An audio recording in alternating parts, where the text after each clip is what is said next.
today. We've got the big room, so I guess this is, you guys picked that panel to be at today. I'm just going to introduce myself really quickly, which is something I always forget to do. My name is Kristen Wile. I am a food writer here at Charlotte.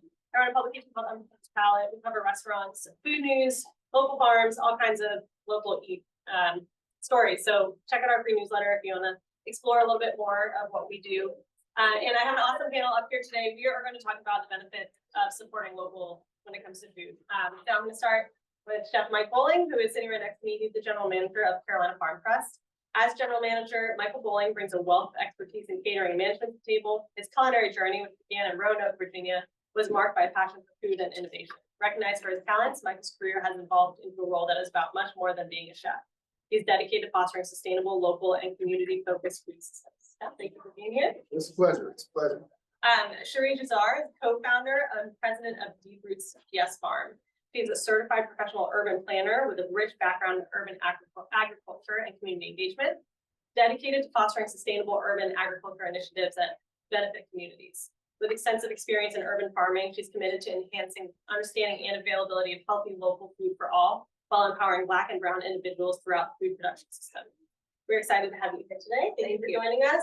And at the end is Sam DeRosa, co-founder of Farmers Market Management Services. Born and raised in North Carolina mountains, Samantha DeRosa has dedicated her professional life to supporting community connectivity through local food. She is co-founder of Farmers Market Management Services, which currently manages 3 Charlotte farmers markets, in addition to creating opportunities for regional farmers and independent food providers to offer their products to consumers. We also have 2 Unpretentious Palate People of the Year up here. So we are very excited to be talking with y'all today. This is a really great panel. I know, maybe one day. There's still time. Plenty of time.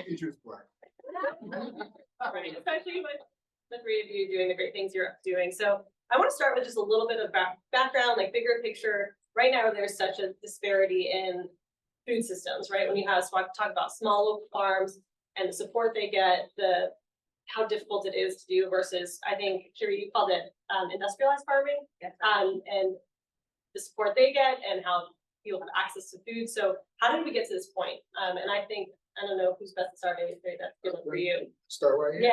Yeah. Well, industrial farming is, large corporations farming large spaces, producing high volumes, right? In the United States, there used to be small farmers, right? Locally produced foods that were plentiful. In Mecklenburg County, it's hard to find them. What industrialized farmers are able to do is they produce large volumes, which reduce the price, right? And they are very sophisticated with their distribution channels. They have almost a lockdown on marketing and contracts with other corporations like, say, Walmart, or I shouldn't even say that, but I'm gonna say it, or local grocers, chain grocers. And so those contracts mean their product is on the shelves there.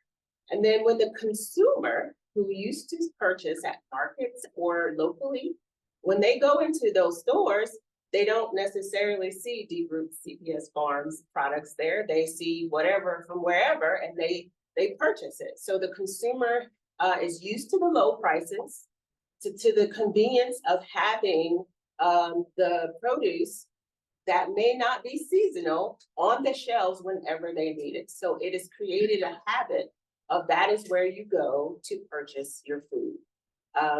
If you want a tomato for your sandwich and you come to a farmer's market in March, you're not gonna find a tomato that was produced in your local community.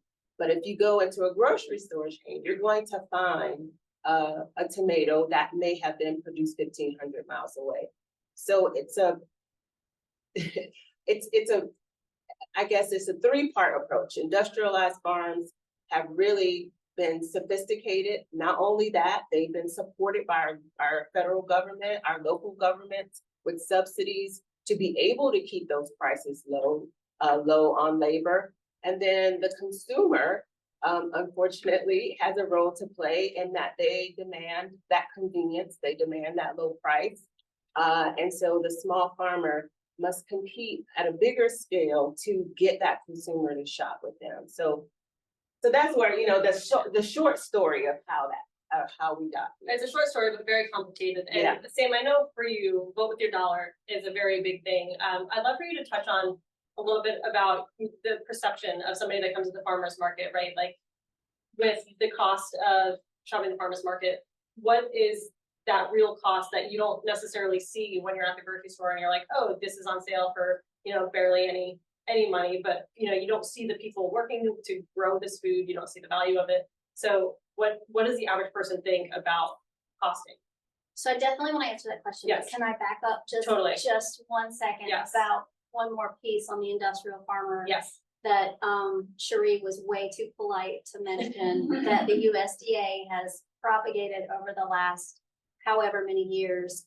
We all hear terms about crop insurance and all that kind of thing. Crop insurance has been created to be very easy for very specific farmers. And so, and the weather, and we have people who still deny climate change. The weather has been so crazy lately that there is no real insurance for a small farmer's crop.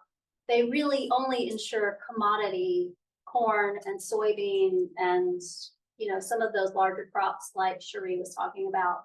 So the small farmer is really doing everything on their own. There's very little subsidy and support from the government. So just wanted to emphasize that as well.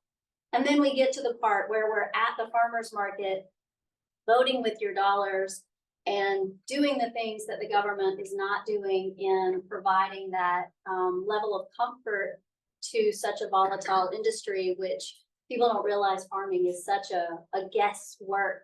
I mean, it's so incredible how smart farmers are that they have to plan for pests and weather and all of those crazy things to produce that tomato in June and July, and still get that question all season long at the farmer's market, why don't I have tomatoes today?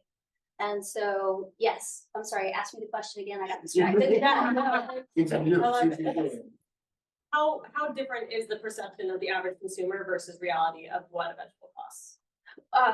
The cost of a vegetable, right? So again, we talk about how the farmer is such a gambler in what they plant, and they're guessing that based on experience and data and whatever else that they're going to yield a specific crop for that row, that season, and then be able to take it to the farmer's market and sell it. But what if the farmer's market has a rainy day and the consumers don't come out? Well, they can't put that produce back in the ground or back on the vine or any of those things. And so we try to do some programs to buy that on them at the end of the day, but it's always a little bit of a crapshoot. And then I do love the ugly produce box people that are talking about what an attractive apple looks like versus a real apple and what the cost is. And I still think consumers don't understand that wax on that pretty apple is not good for anybody.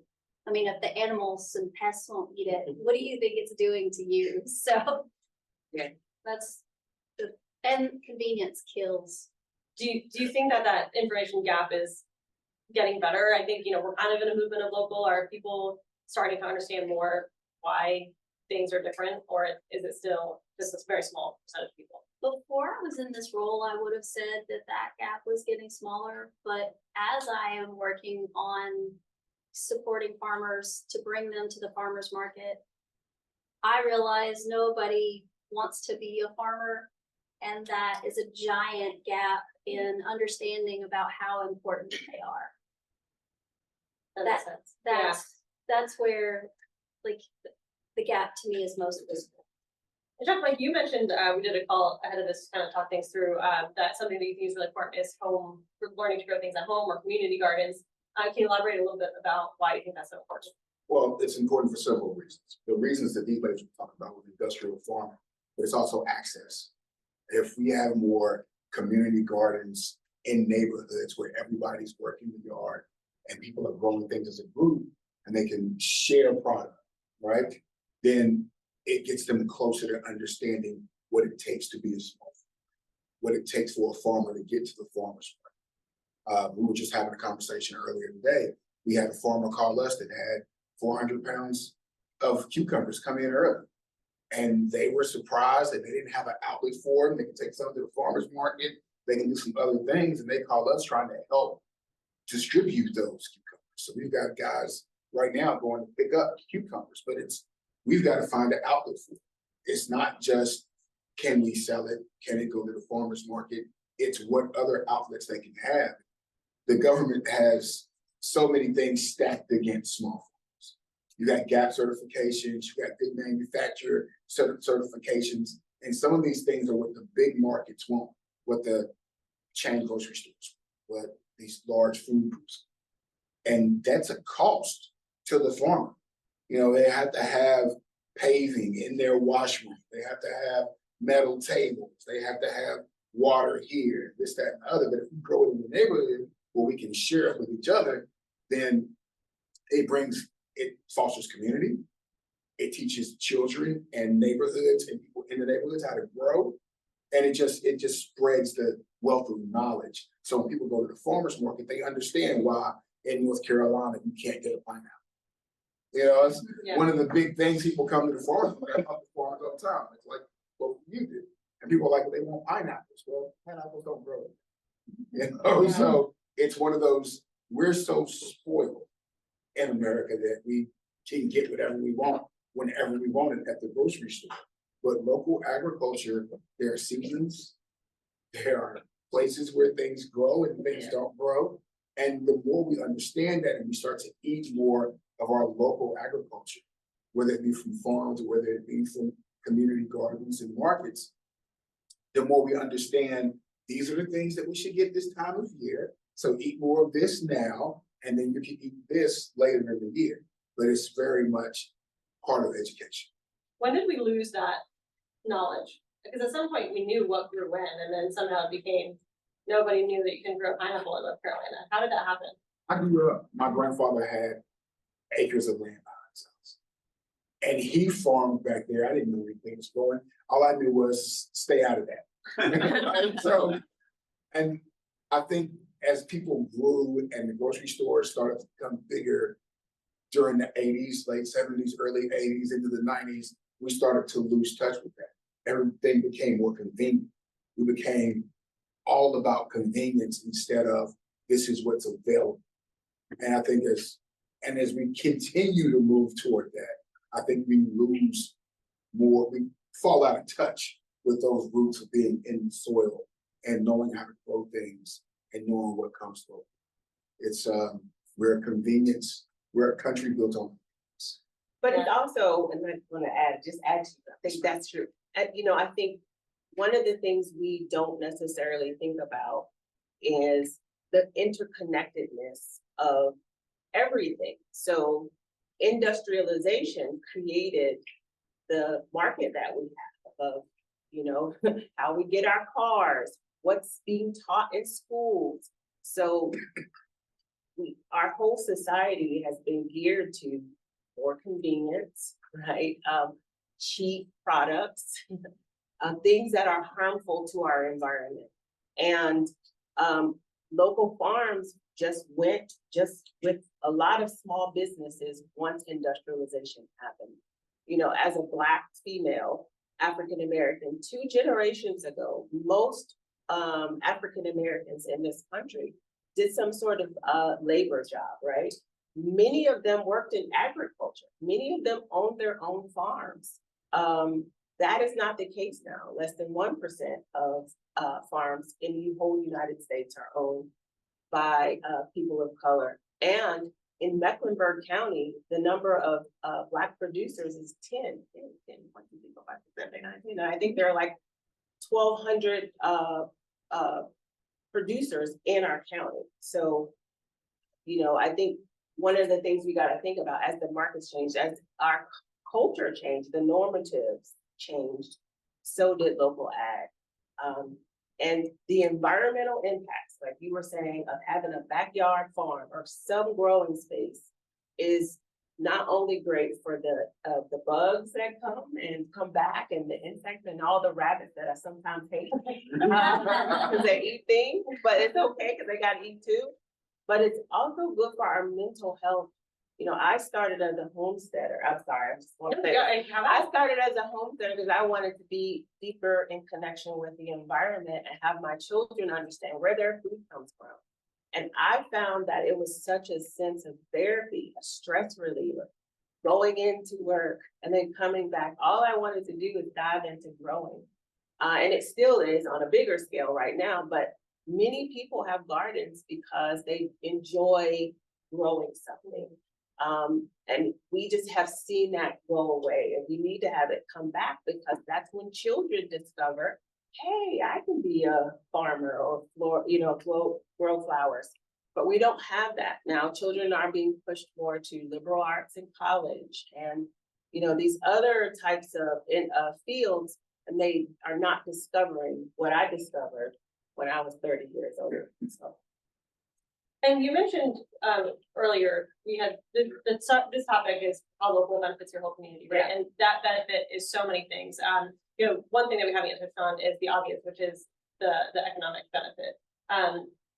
Who wants to touch on, I guess, when you're voting with your dollar, what is the difference when you're not shopping at the big box store? Well, I will kind of applaud some of the new stuff in Paris Theater and whatever about trying to work with some of the local farmers, but no matter what, the only way you're gonna get that dollar to be spent in your neighborhood over and over and over again is to spend it with someone who lives in your neighborhood, right? Is that, we work with Center City Partners for that Shop Small Saturday event every year, and they tell us that when you shop with one of those small producers at market, that dollar gets spent in Mecklenburg County 8 more times. So it's that level of reciprocity and just support economically, because like when you buy Deep Roots cucumbers, which are absolutely gorgeous right now, Can confirm. yeah, then those dollars go to help Cherie's family pay for college and all the other things that she's doing for her family. And then she actually uses those dollars to pay people who work on her farm who shop in their neighborhood as well. And so the continuity of that particular It keeps the money in the community, keeps the money Which- in the community. which is one of the things that we talked about on our call. That's right. If you buy local, the money stays local. But when you go to the grocery store and you buy, you don't know where that money's going. You don't know where it's coming from, but you really don't know where the product is coming from, what country, what region, anything, and you don't know where that money goes. But when you buy with Deep Roots, when you buy with these other farms that are here in the community, the money stays in. And that's what buying local, supporting local is about on a large scale, is keeping that money in the community. Education, jobs, all of that comes from buying local. It's really important. And I was saying, like, there's a ripple effect, because not only do we sell our produce at market to people who want to prepare foods at home for themselves and their family, but there's a baker who comes and purchases that takes the produce and turns it into something savory or sweet and fantastic that's local. There's also chefs who also shop, who create, and that creates revenue for them. They advertise to those who want to have local foods.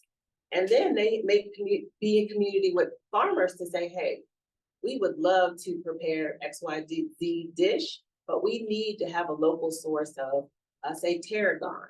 Can you grow tarragon? Yes, I can. And so that symbiotic relationship helps that chef to be able to grow their customer base, which also brings in money for them.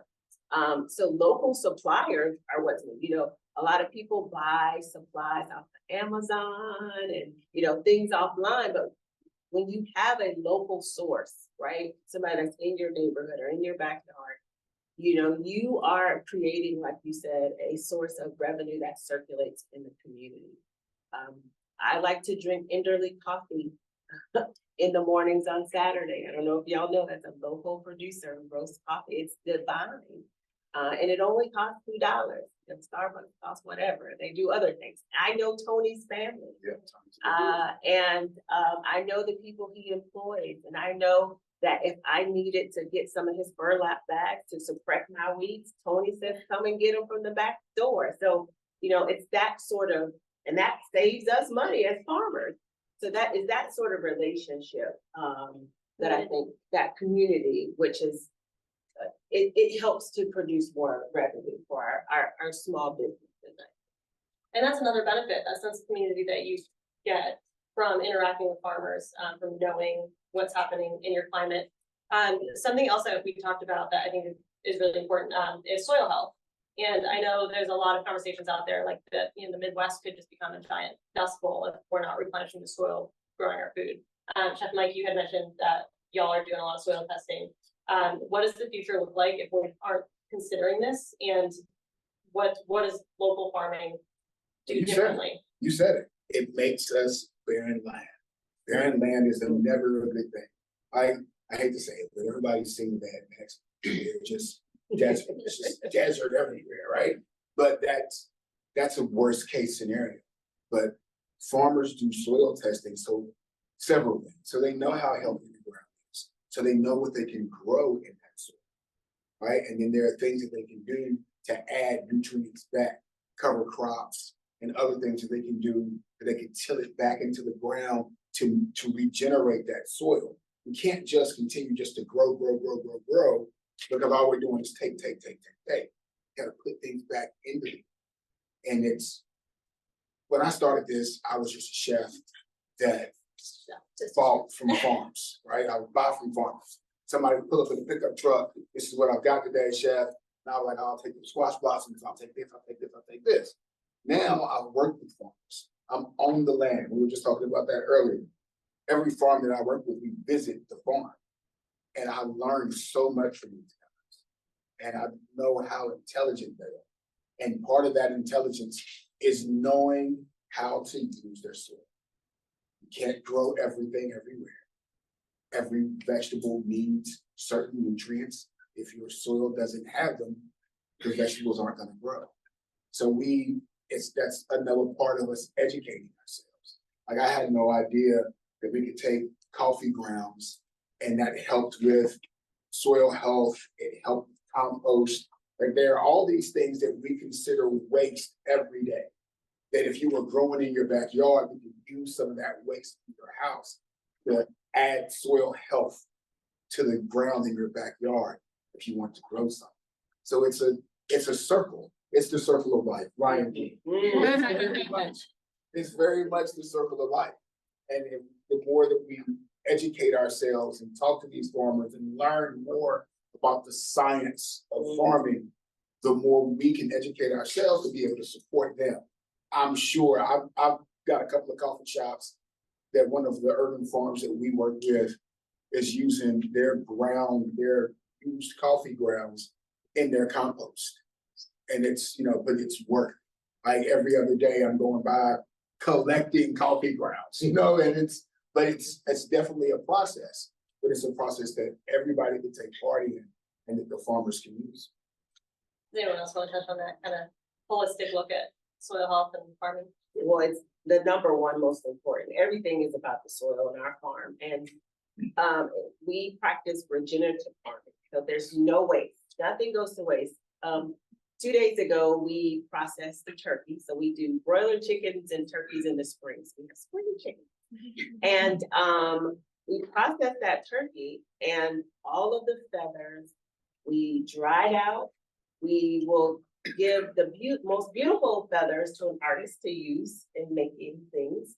And then the other feathers we dry out, we grind up, and then we put that into our compost for feather meal for fertilization of the soil. Every animal on our farm, from the goats to the chickens, their manure or waste goes into a special compost bin that we then let sit for a year or two, and then that goes back into the soil. All the clippings, they go to the chickens who then eat it and, poop it out. It goes back into the soil. The soil is where it's at. If we have barren land, we won't have food. The food is the most basic, essential thing you need in life.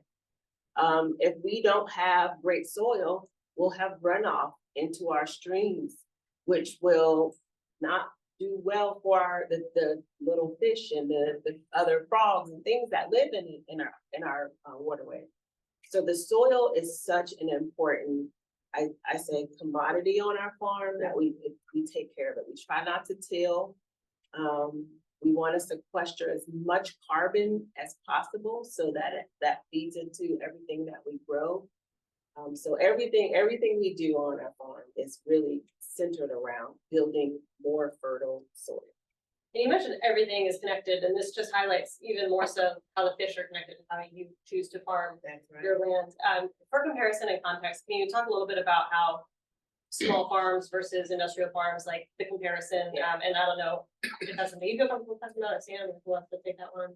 So I was actually thinking that thing while I was listening to what Cherie was saying, because I just attended a seminar about climate smart grant situation from the USDA, because industrial farming, again, the devil industrial farming, has for years been putting fertilizer chemicals on the soil because they just depleted it to the point they had to amend it, but they amended it in a really inexpensive way for them that never penetrated, or if it did, it went straight into water and runoff. And so now we're reaping the benefits from this fabulous runoff with all of these things we're seeing in overheated oceans and additional bacteria and all of this green algae that just is not okay to be around. I think last year a dog in Mecklenburg County jumped into a pond, lake, something that bacteria made it sick, or but it was close to a farm that had been spraying. And So we're basically fertilizing the groundwater and runoff. exactly, Instead of exactly. soil. And the word fertilizer to me, like, versus what Cherie was just describing, they use things that come from their farm that seem like a no-brainer as we hear her say these things. Nobody's been doing it. We've been really just supporting all these giant farmers. I mean, a small farm is 150 acres, according to the USDA. So we have people out there doing thousands of acres spraying this stuff that I wouldn't have on my apple. And most of these large industrial farms are growing one thing or raising one type of species. And most, in nature, mimicking nature, there's insects, there's animals, there's plants, there's trees, all these things are working together. And so to create acres upon acres, thousands of acres upon acres where there's only one thing grown, you're going to have to amend or fertilize or treat it, because all of the things that would be working together aren't there. And that goes for, pastures upon pastures of cows or sheep. There's a problem. It is not good for our environment, but we have a system that is supported from the producer on down to the consumer. And in order for us to recorrect, everyone along that path has to make choices. So it's not just, I always say, when I talk about the government, I'm talking about me, because I am the government. There are people who work there. There are people who we elect to go there, but I'm also the government, because I vote, I pay taxes. And so we all have to, rethink about our relationship to one another. That's what I said.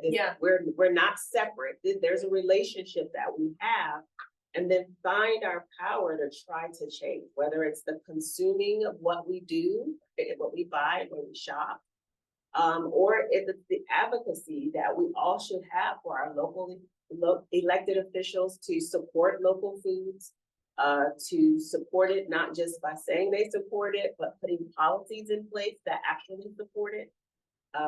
One of the things right now in our UDO, which is, I'm sorry to say this, but it's one of the things that is being put in the language for small farms is that if there's a farm in Charlotte that is less than an acre, they can't have a farm stand. Well, urban farms sometimes are less than an acre. We want farm stands in neighborhoods. we need not to have that as language in our UDO. So And how just UDO is Unified development ordinance, So I'm it's just sorry. like, you know, it's just city policy basically determining what can and can't. That's right. And not to say, I'm not saying, oh, there's a problem with the elected officials, it's the community, because the community then has to say, we want small farms. And if the community says it, then our elected officials follow. So that's why I'm saying it's not a one that's bad and one that's good. It's all of us collectively that really need to take action and to change so we can actually have small farms and have healthier foods and a healthier environment. Y'all heard it. So pay attention to that type of stuff. When it comes time to go to the booth and you're voting, these things matter. And as you know, vote with your dollar, vote with your vote. Like there are people, somebody should be able to sell produce from their little 1 acre farm at their house, right? Yes. Like that shouldn't be a problem. I should be able to sell to my neighbors. I should be able to sell to anyone that would want to buy that. It's the right thing, as opposed to what people want to force on us. This is something that needs to be not only talked about in this room, but out of this room, need to spread that as well. So that way we can help keep that from becoming part of policy. Thank you. And for people who do want to get involved, I think this is something that is a huge conversation, yet also super niche. How do people get involved? Like, how do you find out things about, you know, how the UDO is being written, not necessarily friendly to farmers? Where can people get involved? Is there? That conversation, honestly, the UDO especially because it was such a giant new thing. Yeah. I think there's still things coming out of that for us that surprise us daily. I even think they changed the verbiage so that there's no such thing as a bona fide farm in Charlotte right now, right? Which, if I understand correctly, is illegal in the United States. So the UDO, the current UDO, the way it's written, has a couple of like things that need to be corrected just on a legal level. But it's incredibly niche, like you said, and so I think you just have to do everything you can to be as aware as possible. I think Unpretentious Palate is a really good source of information. I definitely follow it myself for information. Where else do I get? I listen to podcasts quite often about various things, WFAE. I'm sure you know others as well. I was gonna say, once again, Cherie does it and we do it. And there's a farmer here, Dominique, she's like, don't call me out, I'm calling you out. So we formed what we call a growers network of local producers, growers that we meet once a month on the last Sunday of every month. And we talk about this. We talk about from a grower's perspective, right? Because if we're not in community with one another, we won't know. And so we're checking the local policy. We're talking about grants and opportunities because there's not a structured system here to support farmers or growers in the way that there should. So Deep Roots CPS Farms started a growers network. We also have like a Facebook page where we exchange information. It's not big, it's small, and hopefully it'll grow. But this is a place, I think, that starting with community, you start something. Like, my background is urban planning, right? I was a professional urban planner who felt like I needed to take space in this urban agriculture because there was nobody that looked like me doing it. And I would go to the farmer's market and most all these farmers, which are great people, which are great, producing great foods, but we're not from the community that I lived in. That was depressing. I mean, it's depressing that I don't even know who picked the food when I go into a local grocer, like were they treated humanely? Were they paid a living wage? Am I eating, you know what I'm saying? Yeah. So that was like in my spirit. So I said, let me do something about it. And I think we need more people to champion causes like that, to be the change that they want to see in the world in order for the change to happen. So I don't know, I'm sounding a little prophetic here, but I love it. That's how I, yeah. Food and how we grow it is vital. I think it's something that, you know, I was working on a grant application this week and that struck me was, you know, during the pandemic, there was so much coverage of like the food supply is broken, right? People are out of this, people are out of that. And there was so much attention put on local farmers who were supplying us during the pandemic, and then the pandemic eased and everybody went back to the grocery store, and it's like, did we not just learn something? Do you feel like policies are changing at all to help small farms out, or are we still like just back and they're like, oh, we're good now, we're fine? I think we're sliding back into we're good now, and we should be focusing more on local agriculture to shrink that supply chain. When during the pandemic, when the supply chain broke, I've got a lot of feelings on this, it wasn't broke. All right, it's much like people are raising prices because they can, not because they needed to. If we shrink our supply chain to, let's just go North Carolina. Yeah. We're not trying to cut out anybody, but let's just say we keep everything in state. We're one of the largest agricultural producing states in the country. There's no reason we should have food shortages here. Yeah. Right? But the problem is that everybody wants that convenience, right? And the people that sit at the top of these towers make the decisions. But if we start voting with our dollar, shopping locally, we're making those decisions on those prices, not somebody that we'll never meet, never see, and those prices jumping up don't affect them. Mecklenburg County and the surrounding counties could take care of each other if we just worked hard and went out and found each other and worked together to close that gap. The problem is that, again, we're used to just running to the supermarket and getting there. And it's also, from a producer's perspective, this is a very complex thing, right? You know, the distribution of produce across the country. So a lot of producers in North Carolina, they have contracts that are not just North Carolina-based institutions and restaurants and such. It could be they're shipping to California, South America, overseas. If I'm a producer and I scale up my production, say of cucumbers, and I need to get that onto the market, I'm going to get it to the market to a buyer who then finds outlets to get that produce to.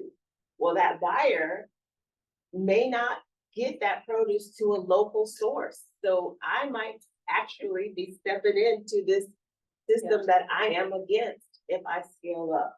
So it is very complex. So even if this local policy were to change, the market kind of dictates how our food is moving through.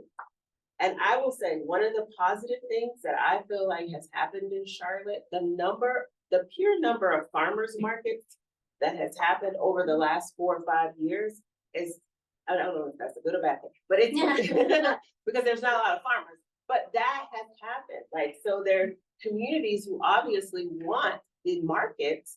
We just are struggling to have the producers in those markets. So that's been positive. Yeah. So I think there's a consumer desire for it as more people want the local food, and who saw during the pandemic that healthy local foods have more nutrition, but the producer numbers aren't able to keep up with the markets that are there. So there is a positive on that note. Would you not say? Oh, I agree with everything you just said. And then it just shows that gap where why is nobody supporting new producers? Nobody's supporting new farmers. And again, you've filled that gap a little bit with the Growers Network, but we still need to do some type of additional education and whatever. And everybody's so petrified of the term urban agriculture.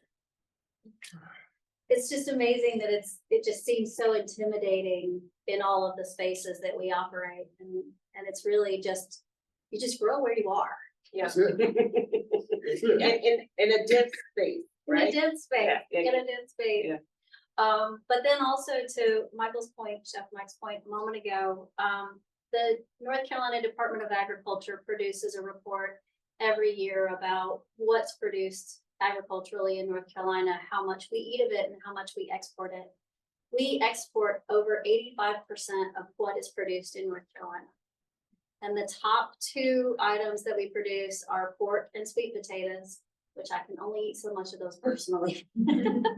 I do eat a lot, but not, enough for that. But they're very proud of the fact that we export that much of what we produce, and I'm just shaking my head every time I hear it. Yeah. We're exporting it Yes, when sir. it could be sold in our local grocers, as opposed to them bringing in stuff from other places. Like, it's amazing that we have, zucchini and squash from somewhere else when it grows here. It's But hard to grow again, here. It is hard to grow. The pressure, and then, the sandy loam soil that we have in Yeah. North Carolina, especially out east, is the reason why it's a great place to grow sweet potatoes. And so I can see, I can see the reason why that is. But we do need more biodiversity. We need that. It seems like when the priority is making money, then things shift, and that it created the system that we're working in now, which we're learning is not very consistent. Test crops. Yeah, exactly.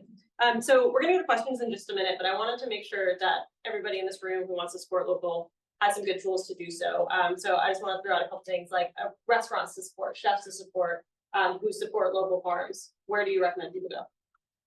Goodyear House, they're buying a lot, well, Touched by Hospitality, that restaurant group, built on hospitality. Mhm. They're buying a lot of local. Greg Collier and his restaurant group, they buy a lot of local. There's more local going on than people.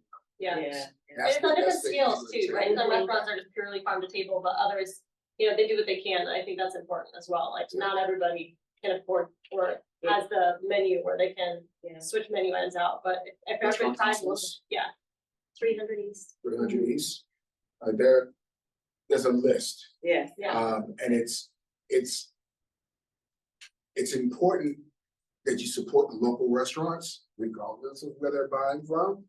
But the ones that are buying local are even more important, because again, they're buying local, they're supporting the farmers, they're supporting the farmers markets, and it's just again, that money stays in our. But I mean, the easy way to do it is to go on their websites, and most of the restaurants that buy local list the farms that they buy from. So that way, not only know that they're buying local, but you know who they're buying from, Mhm. and that's important as well. Yeah. Career roots does well too. Yeah. And also, I know we got a couple of our innovation barn friends here, but 100 Gardens, like, they are urban farm, supplying Mariposa with some beautiful greens. So there's a lot of really cool places to check out and things to eat, if you know where to look. Something else that I want to talk about is the consumer going to farmers markets. It can be a little intimidating, right? Like, you walk in and you don't want to feel like that dummy who asked for a tomato at the wrong time of year. How can you shop well at a farmer's market? What's the trick to going in there and cooking something that is delicious, healthy, seasonal, without, having to be a chef? Talk to the farmers, Yeah. they talk that. Hey. And Yeah. that's Yeah, the key. when someone comes to our farm stand, I treat them like their family, right? And we have a conversation, like, I'm growing dragons, eggs, cucumbers. They look like a little, if you could imagine a cartoon dragon egg, it looks like it. And so there's so many different varieties of cucumbers, but most people only see maybe one or two varieties in the grocery store. So when they see that, they're like, well, what is that? And I don't say, oh, you should know what it is. I never say that. I have to politely say what it is, what it tastes like. Sometimes we offer a sample. I will even go as far as to tell them how to make a quick pickling recipe, how to pair it with another herb. I just think that we have to be in community with people. And then I love it when they come back and say, I tried what you told me and it was awesome. And, it was successful. And sometimes I'll send them to another farmer. I'll say, get this from this one. I mean, I think the farmer's market is much like that. We're in community with one another. I'll tell them how to pair it with birded bread. Yeah. You can make a good pesto with this Cuban oregano and basil mix, and go get you some focaccia bread and spread it on. You got a meal. That's the kind of relationship I think most farmers have with the customers. I'll tell you one of the things that, if you're shopping at a farm stand, spend a little time and ask questions. If you don't know what escape is, ask questions. I don't think the farmer feels like any question is a bad question. Except if you said, did you grow all this? Is it organic? Why is that a question you don't like to hear? I don't think anybody really understands what that label means at the moment. Can tell us a little more. Yes, so. So it used to be that certified, USDA certified organic had a list of pesticides that you were not allowed to use. And then over the years, with all the lobbying and all the corporation changes, that list of pesticides currently includes pesticides that are illegal in Europe and in other places. And so instead of asking a farmer, and honestly, just come to the farmer curious. Don't say, are you organic? Say, what are your farming practices? Don't come with a label or an intention, come with a curiosity.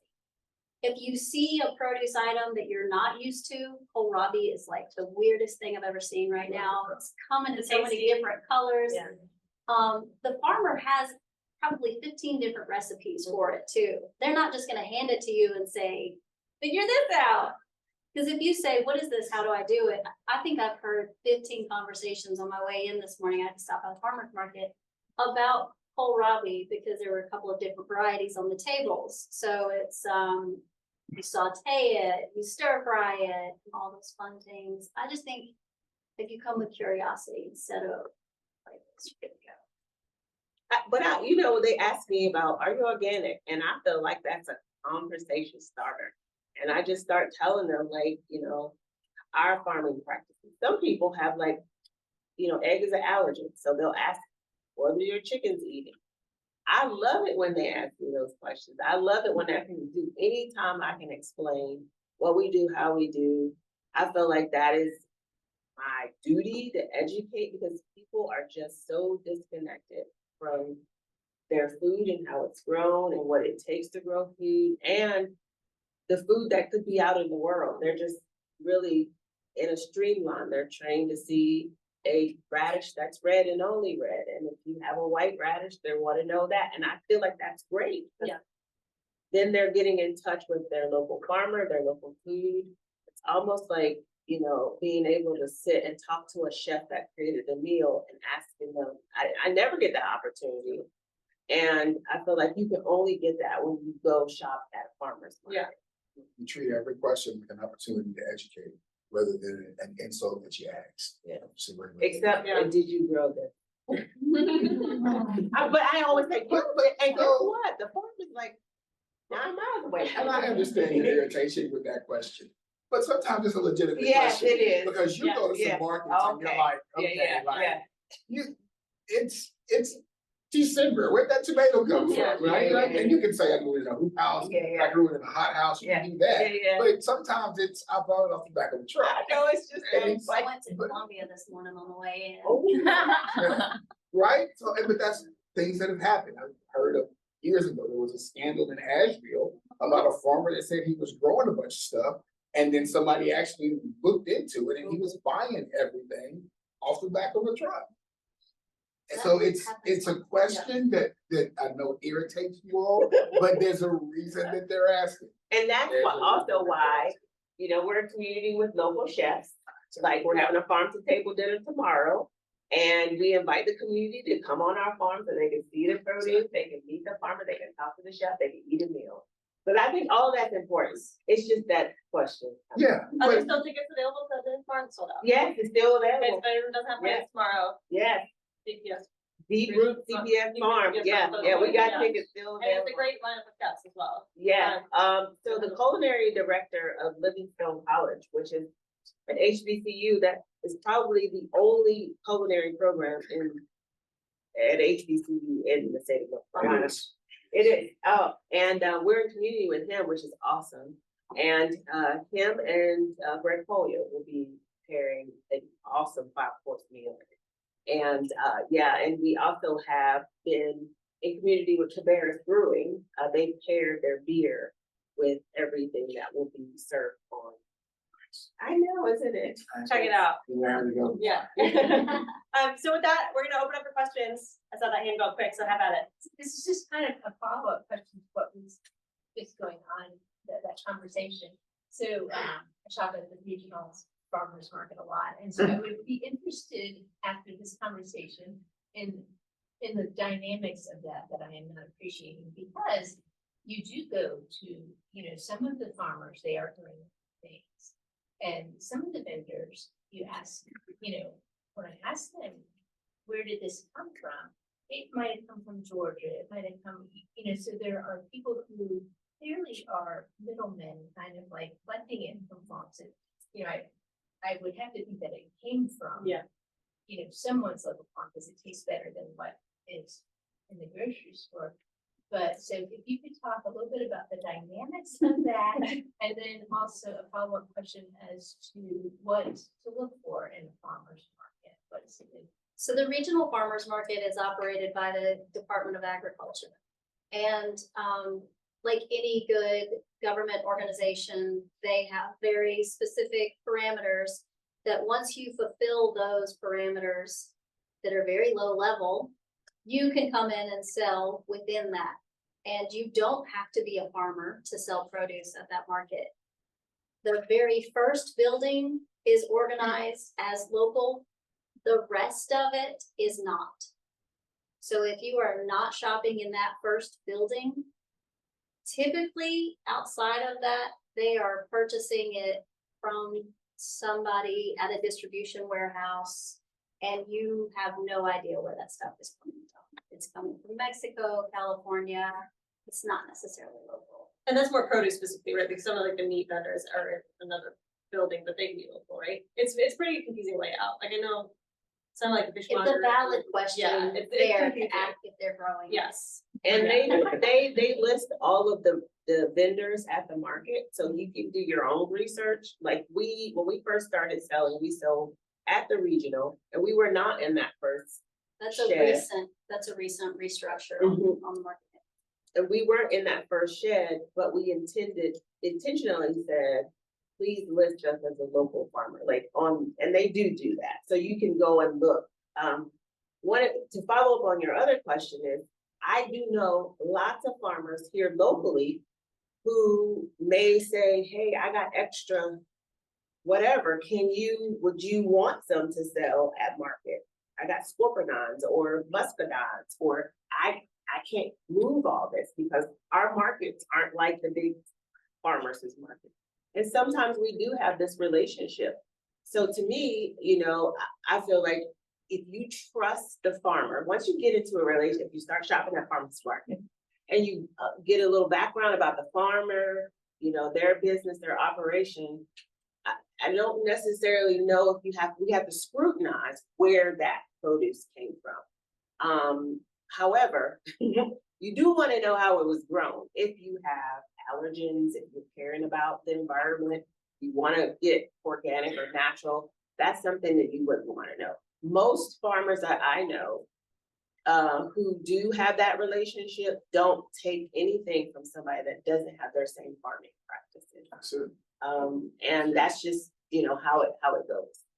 And then regarding various markets around Charlotte,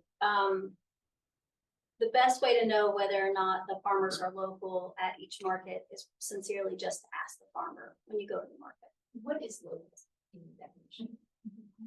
So it's a giant challenge right now to find someone within a geographic distance to sell at market in Charlotte, because there just aren't enough farmers, in my opinion, for all the consumers in Charlotte. We could seriously have a market or a stand on every corner, and they would be able to sell quite a bit. For the markets that we operate, we say North and South Carolina is local. And which markets are those? And that's the South End Farmers Market, the North End Farmers Market, and the Cotswold Farmers Market. And so that's not true for all the markets, and that's definitely not true for the regional. And there are many definitions of local. And, I think one of the standard ones that I have heard through the Farm Service Agency is like 50 miles. Yeah. Within 50 miles. But, traditional markets, people traded, they brought their produce from South Carolina, North Carolina, and came and sold at markets. So to me, it's like, you want to shop and support people in Mecklenburg County? Do you want to support the region? Do you want to support the state? I'm in relationship with an oyster farmer that's on the coast. I could never get oysters from Mecklenburg County, so to me, that's local, you know?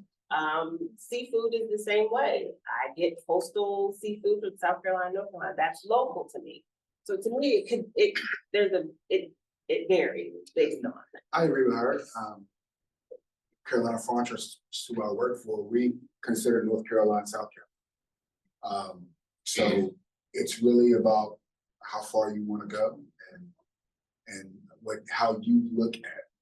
In North Carolina and South Carolina, I mean, you look at the different climates like you have in different areas, regions, like that's a solid, I mean, you can get Variety. a lot, yeah, if you include those states. Yes, So thank you for this discussion. of course. I personally have been privileged to try a lot of these sorts of foods and varieties. It's a good spot. But if we want local foods to become more popular, it is more expensive, right?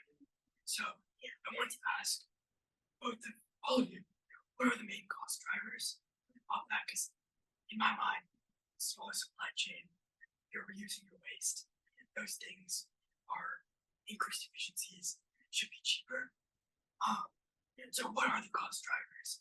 And how can you, as a farmer, as a distributor, and as a seller, help make it more accessible? Economics, let's do it. So the economics of it is always going to be complicated. So as I look at it, as a former restaurant owner, it's staffing, it's taxes on land, it's fuel cost, it's cost of seeds, it's water cost. There's a lot that goes into it.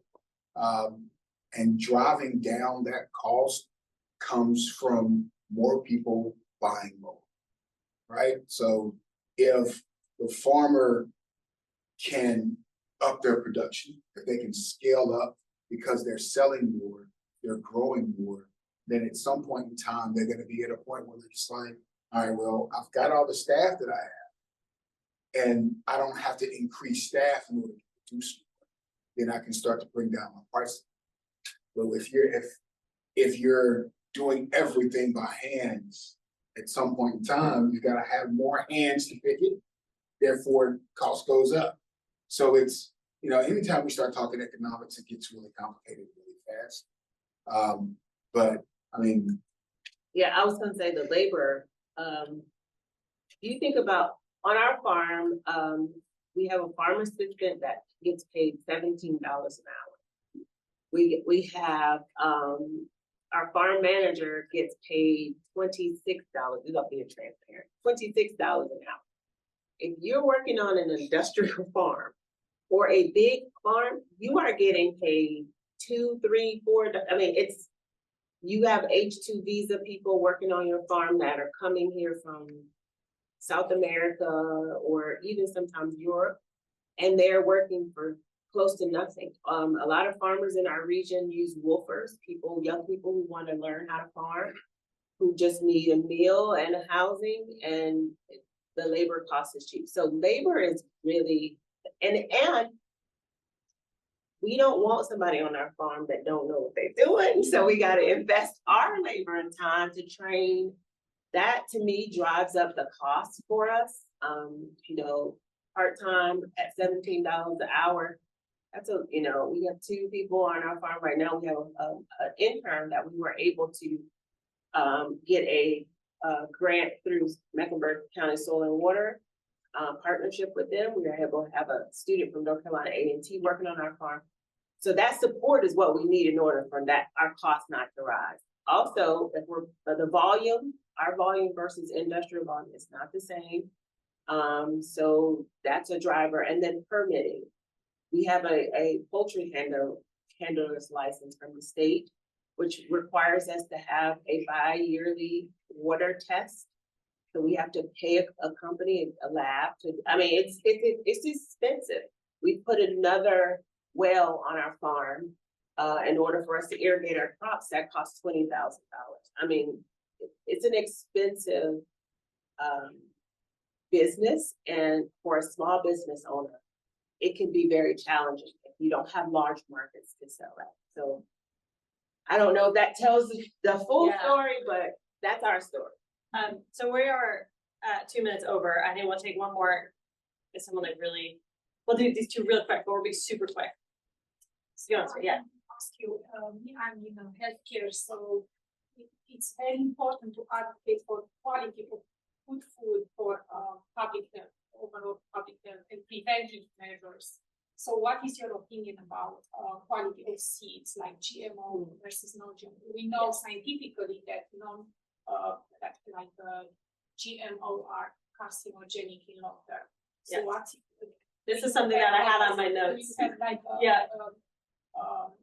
direction in to look for non-GMO seeds?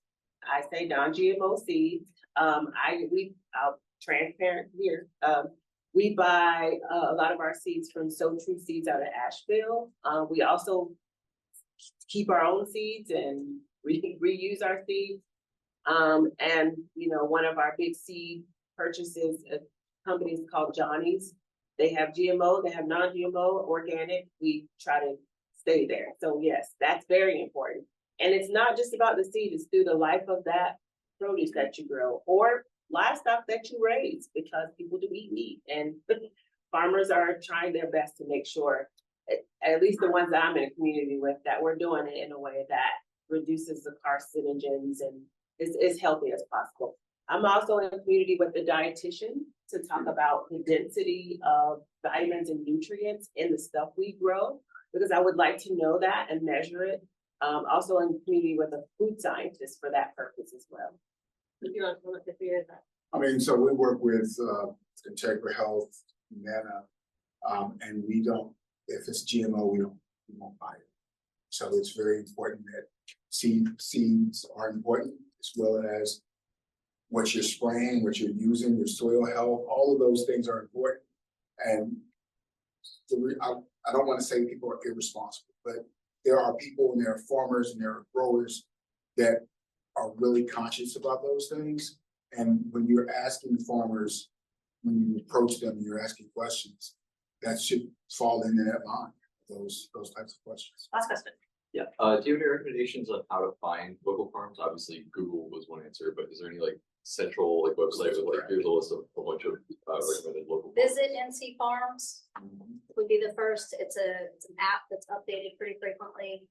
And they allow the farmer to categorize themselves as you pick, or whether or not they've got a stand or something that you can visit. And then Got to Be NC has a couple of different things on their website that you can access, but I would start with the Visit NC Farms. Thank you all so much for joining us today. Thank you, our panel.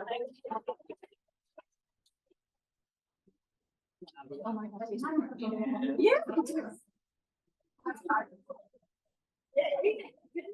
Yeah. Hold on. Oh, sorry. I'm taking a picture of the panel. Oh wait, I turned the video. Hold on. Oh no. Okay, that's better.